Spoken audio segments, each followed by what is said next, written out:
इश्की के मन में बहुत सी बातें थीं जो वो कहना चाहती थी। वो आगे बोली, पर यार डर तो लगता ही है ना, प्यार अपनी जगह और डर अपनी जगह। मैंने तो सोचा था आज रात तेरे पास आ जाऊंगी, लेकिन राजवीर को देखकर लगता है अगर मैं यहाँ से निकली तो पक्का सारा गुस्सा मेरे ऊपर उतरेगा। इश्की की बात सुनकर मिशा बोली, नहीं नहीं तू वहीं रह, बेकार तेरे चक्कर में मैं भी लपेटे में ना आ जाऊं। मिशा की बात पर इश्की उसे सुनाते हुए बोली, तू सच में मेरी दोस्त है या किसी पिछले जन्म की दुश्मन? इश्की ने कहा ही था कि तभी वॉशरूम का गेट खोलने की आवाज आई, जिसे सुनकर इश्की समझ गई कि राजवीर बाहर आ गया था। इश्की धीरे से मिशा से बोली, राजवीर आ रहे हैं, मैं बाद में बात करती हूँ।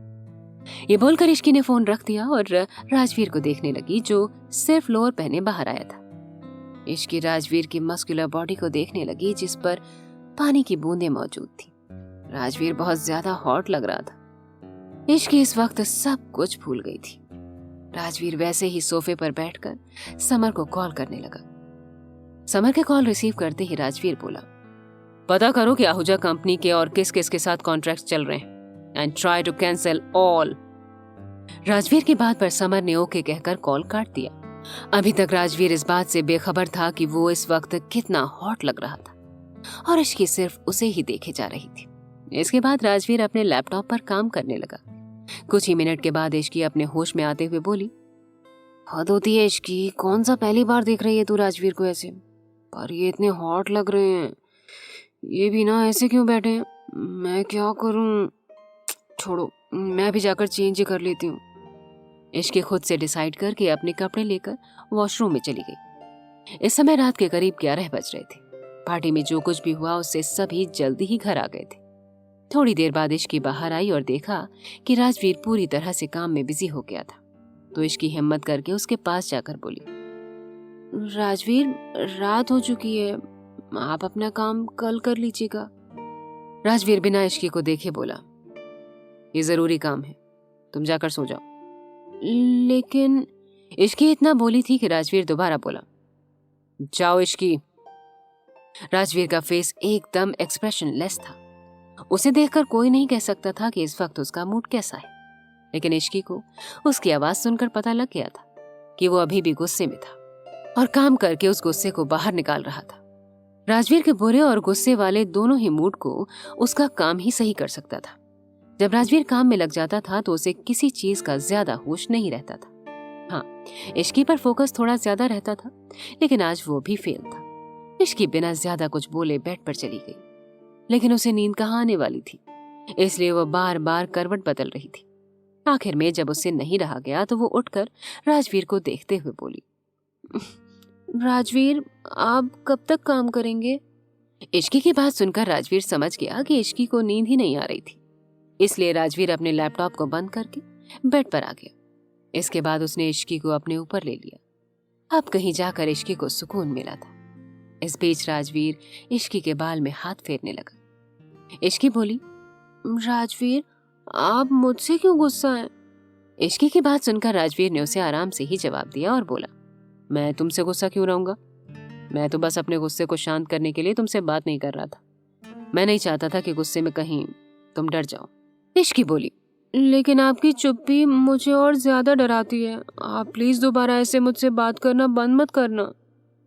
राजवीर बोला, ऐसा कभी हो सकता है कि मैं तुमसे बात ना करूं? बस जो आज हुआ वो सही नहीं हुआ। तुम्हारे ऊपर मैं किसी की बुरी परछाई भी बर्दाश्त नहीं कर सकता।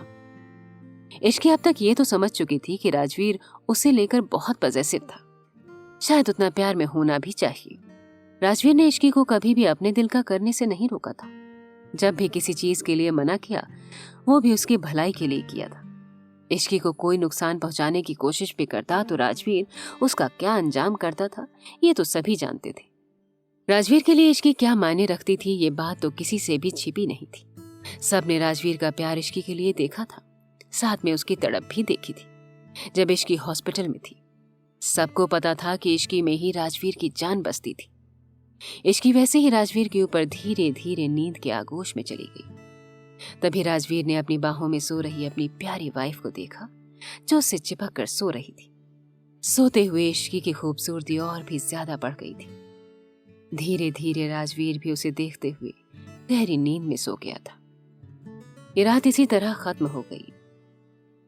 अगली सुबह के करीब 6 बज रहे थे।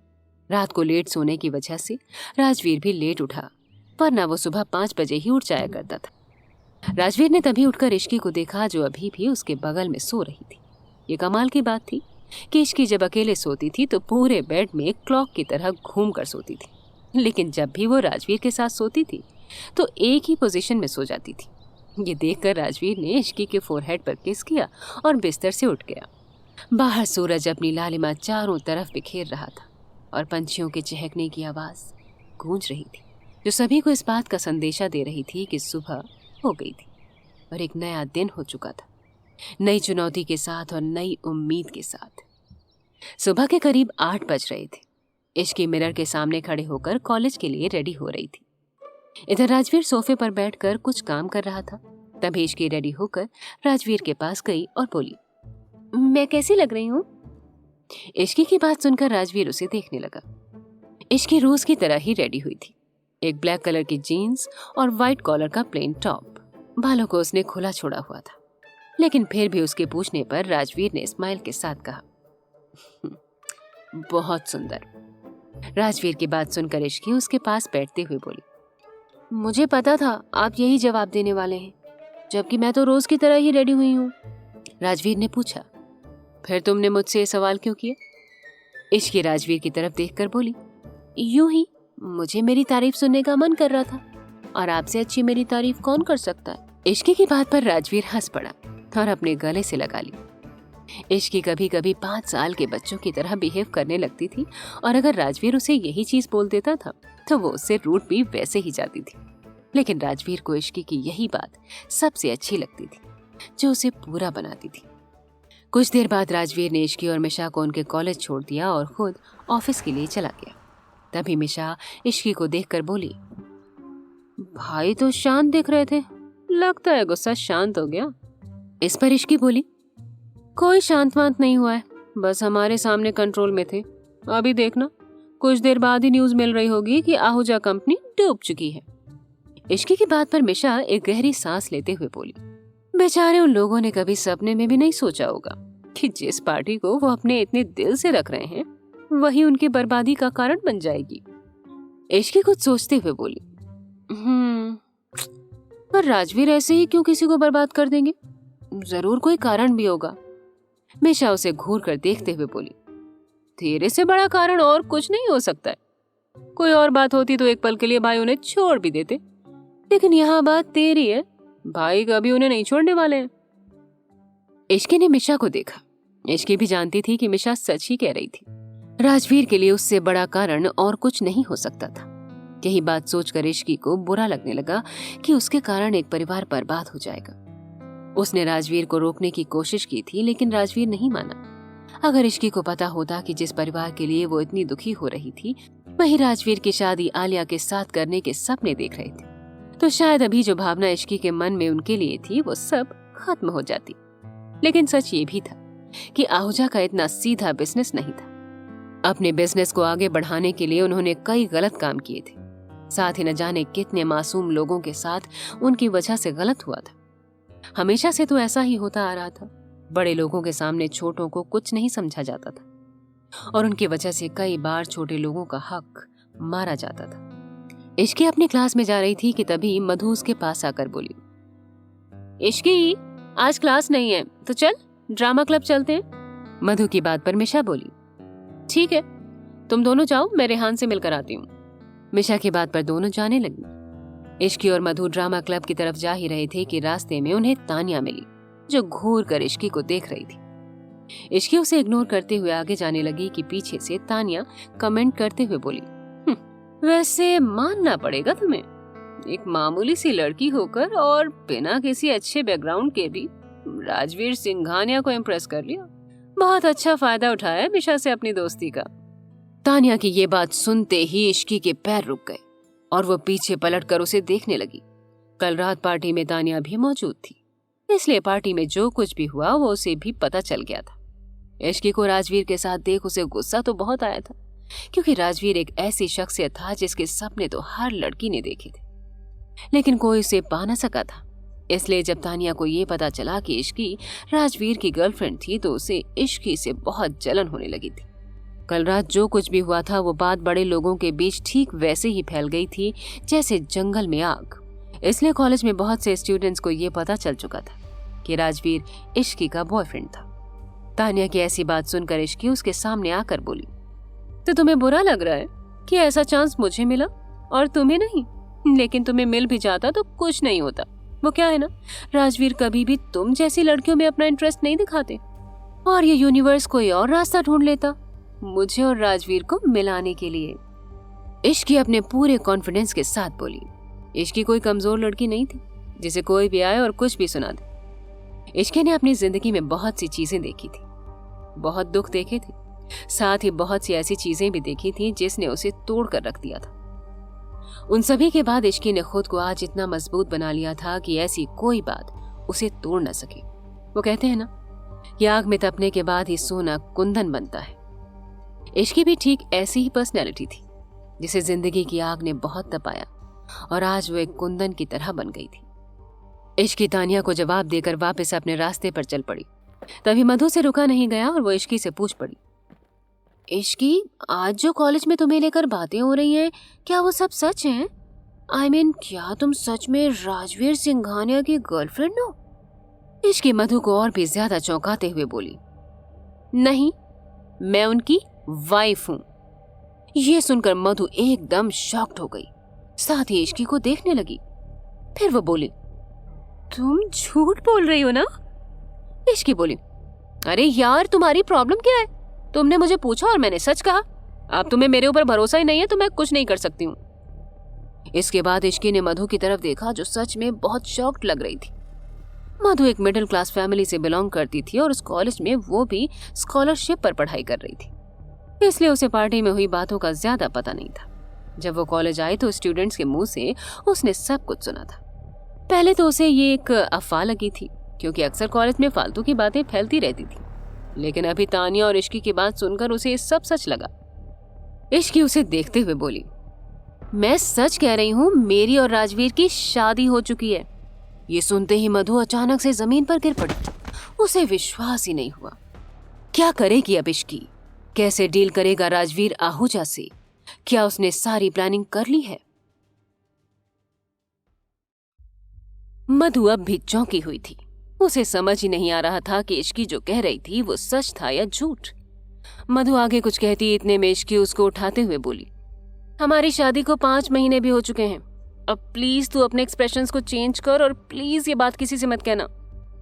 इश्की की बात सुनकर मधु के एक्सप्रेशन कंफ्यूजन से गुस्से में बदल गए। वो गुस्से से इश्की से बोली, 5 महीने हो गए और तू मुझे अब बता रही है? आज ये साबित हो चुका है कि मैं तेरी और मिशा की फ्रेंड नहीं हूँ। तुम मुझे अपनी दोस्त मानती ही नहीं हो, वरना मुझे भी बताते। इश्की झल्ला कर बोली, अरे यार, तुझे क्या बताती? मैं खुद सदमे में थी और कुछ समय तक तो मुझे खुद समझ में नहीं आया था कि मेरे साथ हुआ क्या। इश्की की बात पर मधु शांत होकर बोली, मतलब? इश्की अब मधु के साथ ड्रामा क्लब न जाते हुए गार्डन में चली गई और वहां एक कोने में बैठकर उसे अपनी और राजवीर की बातें बताने लगी। जैसे जैसे इश्की बोल रही थी, हैरानी से मधु की आंखें बड़ी हो रही थी। आखिर में वो बोली, यार, ये तो एकदम फिल्मी सीन हुआ। फिर मधु हंसते हुए बोली, मतलब मिस्टर राजवीर सिंघानिया ने तुझे बिना पूछे शादी की और तू कुछ बोल भी नहीं पाई। मधु को यूं हंसता हुआ देख इश्की गुस्से से बोली, अच्छा था कि मैं तुझे कुछ बता ही नहीं रही थी। जब तू होती ना मेरी जगह तब पता चलता क्या सिचुएशन थी। इश्की मधु बात करते हुए कॉलेज के ग्राउंड में घूमने लगे। तभी उनकी नजर कॉलेज के गेट से बाहर एक लड़की पर गई जिसे कुछ लड़के परेशान कर रहे थे। तभी मधु देखकर बोली, यार, ये लड़के कभी सुधर नहीं सकते हैं। कैसे उस बेचारी लड़की को परेशान कर रहे हैं? इश्की भी उसी तरफ देखते हुए बोली, लगता है कूल बनने की कोशिश कर रहे हैं या फिर गुंडे हैं। इन्हें देखकर साफ साफ लग रहा है कि नए नए गुंडे बने। I mean, इतने गंदे कमेंट कौन करता है? इन्हें तो ठीक से लड़की छेड़नी भी नहीं आती है। इन्हें तो मैं छेड़। इतना बोलकर इश्की कुछ सोचते हुए आगे बोली, आई थिंक ये आइडिया अच्छा है। चल, इन्हें भी स्वाद चखाते हैं, या साफ शब्दों में कहूँ सबक। इश्की की बात सुनकर मधु उसकी तरफ देखने लगी। वो उसे रोक पाती इससे पहले ही इश्की उस तरफ जाने लगी। मधु भी उसके पीछे जाते हुए बोली, इश्की क्या कर रही है, छोड़ दे, हम मुसीबत में पड़ जाएंगे। देखना मिशा भी नहीं है यहाँ पर, कॉलेज के सामने ये सब अच्छा लगता है क्या? लेकिन इश्की पर तो जैसे मधु की किसी भी बातों का कोई असर नहीं हो रहा था। वो बिना कुछ कहे गेट से बाहर चली आई। इश्की गेट के बहुत पास थी, इसलिए इश्की और मधु ने वो कमेंट साफ साफ सुन लिया था। जैसे ही उन लड़कों की नजर इश्की पर गई, उनमें से एक बोला, क्या बात है, आज इस कॉलेज के पास घूमने का आइडिया इतना बुरा भी नहीं था। मैंने सिर्फ सुना ही था कि इस कॉलेज में एक से एक पटाखा पड़ती हैं, आज देख भी लिया। उस लड़के की बात सुनकर दूसरे ने कहा, तू सही कह रहा है सागर, इस लड़की को देख, ऐसे लग रहा है मानो भगवान ने छुट्टी लेकर बनाया हो। इश्की उन सभी के कमेंट्स को सुन रही थी। ये सब सुनते हुए उसे गुस्सा आ गया था। वो अपने हाथ की मुट्ठी बनाते हुए बोली, कुछ दिन से प्रैक्टिस नहीं की है मैंने, आज बहुत मन हो रहा है। तुम सभी सिर्फ मुंह से ही बकवास करते हो या लड़ने की ताकत भी है? इश्की की बात सुनकर वो सभी लड़के हंसने लगे, क्योंकि इश्की अकेले उन्हें लड़ाई के लिए बोल रही थी। ऊपर से उस ग्रुप में 6 लड़के थे। उन्हें हंसता हुआ देखकर भी इश्की को कोई फर्क नहीं पड़ा। कॉलेज का गार्ड ये सब देखकर बाहर आ गया और बोला, कॉलेज के बाहर ये सब क्या तमाशा लगा कर रखा है, यहाँ से जाओ।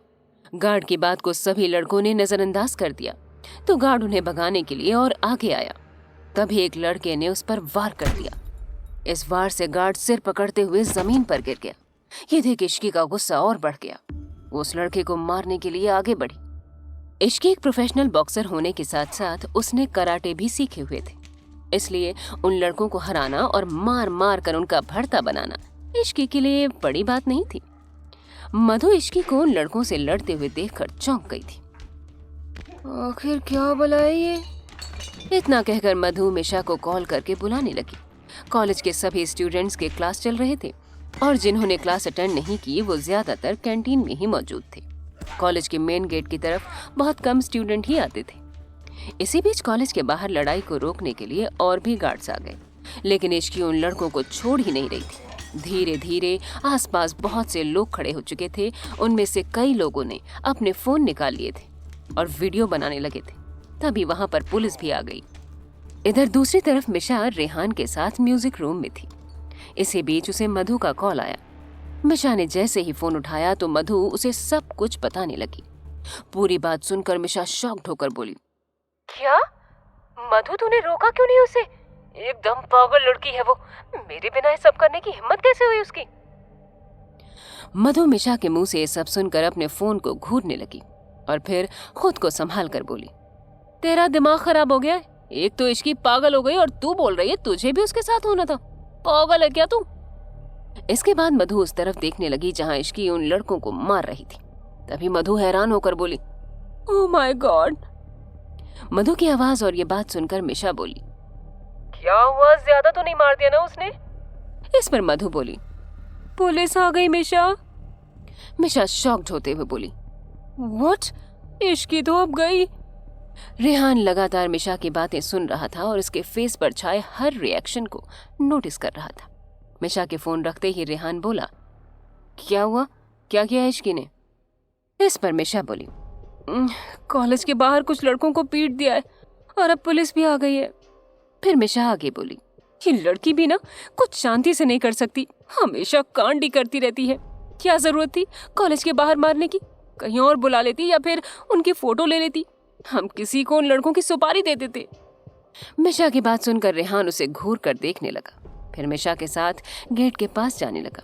वहीं एक लेडी कांस्टेबल ने इश्की को पकड़ लिया और उसे रोकने लगी। इश्की ने उन लड़कों को बहुत बुरी तरह से मारा था। उन लड़कों को देखकर साफ साफ पता चल रहा था कि उनकी पिटाई हुई थी। तभी एक सीनियर पुलिसमैन बोला, लेके चलो सबको पुलिस स्टेशन, वहीं बात होगी अब। इश्की की आंखें उनकी बात सुनकर बड़ी हो गईं, क्योंकि उसे अब जाकर होश आया था कि क्या से क्या हो गया है। पुलिस स्टेशन जाने से ज्यादा उसे राजवीर का डर सता रहा था। वो एक बेचारा सा लुक बनाते हुए बोली, पुलिस अंकल, मेरी कोई गलती नहीं है, ये लड़के एक लड़की को छेड़ रहे थे, मैं तो बस उसे बचाने आई थी। इश्की की बात सुनकर वो पुलिसमैन बोला, अच्छा, ये बात है, तो बताओ कौन है वो लड़की? ये सुनकर इश्की चारों तरफ देखने लगी तो उसे वहां पर वो लड़की दिखाई नहीं दी, जिसका मतलब यही था कि वो भाग गई थी। तभी इश्की मन में बोली, डरपोक भाग गई। इसके बाद इश्की फिर से बेचारा सा चेहरा बनाकर बोली, वो तो लगता है भाग गई। तभी इश्की की नजर मिशा पर गई। इश्की मिशा से बोली, मिशा कुछ कर। मिशा जल्दी से वहां आकर बोली, देखिए सर, यहाँ जरूर कोई मिसअंडरस्टैंडिंग हुई होगी। मिशा ये बोली ही थी कि तभी वो पुलिसमैन अपना हाथ दिखाकर बोला, बस अब जो बात होगी पुलिस स्टेशन में होगी, ले चलो सबको यहाँ से। ये बोलकर पुलिस इश्की और उन लड़कों को लेकर जाने लगी। इधर पीछे से मिशा, मधु और रेहान अपनी कार से पुलिस स्टेशन के लिए निकल पड़े। पुलिस वालों ने सभी के घर वालों को कॉल करके बुला लिया था और इश्की से बार बार पूछ रहे थे कि उनके घर का नंबर क्या है, लेकिन इश्की नहीं बता रही थी। उसे डर था कि कहीं अगर ये बात राजवीर को पता चली तो शायद वो गुस्सा करेगा, और देखा जाए तो इश्की का ये डर सच भी साबित होने वाला था। मिशा, मधु, रेहान तीनों पुलिस की वैन के पीछे पुलिस स्टेशन तक पहुंच गए थे। तभी मिशा सीनियर ऑफिसर को समझाते हुए बोली, सर कुछ गलतफहमी हुई है आपको, इश्की ने ऐसा कुछ नहीं किया होगा। मिशा ने कहा था तभी पीछे से करीब 55 साल की औरत ने कहा, अच्छा, कुछ भी नहीं किया होगा, देखो तो कैसे मेरे बच्चे को मार मार कर अधमरा कर दिया है। उसके बाद वो औरत पुलिस वाले की तरफ देखकर बोली, सर आप ही देखिए कितनी बुरी तरह से मारा इस लड़की ने मेरे बेटे को, और आपको लगता है कि इन सब में मेरे बेटे की गलती है? नहीं सर, मेरे बेटे की कोई गलती नहीं है, इसे छोड़ दीजिए और इस लड़की को अंदर डालिए। उस औरत की बात सुनकर इश्की को और ज्यादा गुस्सा आ गया और फिर वो भी गुस्से से बोली, अच्छा जी, आपको लगता है कि इसमें मेरी गलती है? अगर आपके बेटे इतने शरीफ हैं तो फिर घर पर ही रखना चाहिए। मैं बताती हूँ आपको आपके बेटे की शराफत। इतना बोलकर इश्की आगे बोली, आपका बेटा कॉलेज के बाहर लड़की को छेड़ रहा था, इसलिए मैंने इसे मारा था। खुद के बेटे हाथ में नहीं है और मुझे ब्लेम कर रही है। सच तो ये है कि आप भी अच्छे से जानती हैं कि आपके बेटे कितने पानी में हैं। वो औरत इश्की की बात को सुनकर फिर से पुलिस वाले की तरफ देखकर बोली, देखिए देखिए सर, जुबान तो इसकी कैंची की तरह चलती है, तो उसके बाद भी आपको लगता है कि गलती मेरे बेटे की है।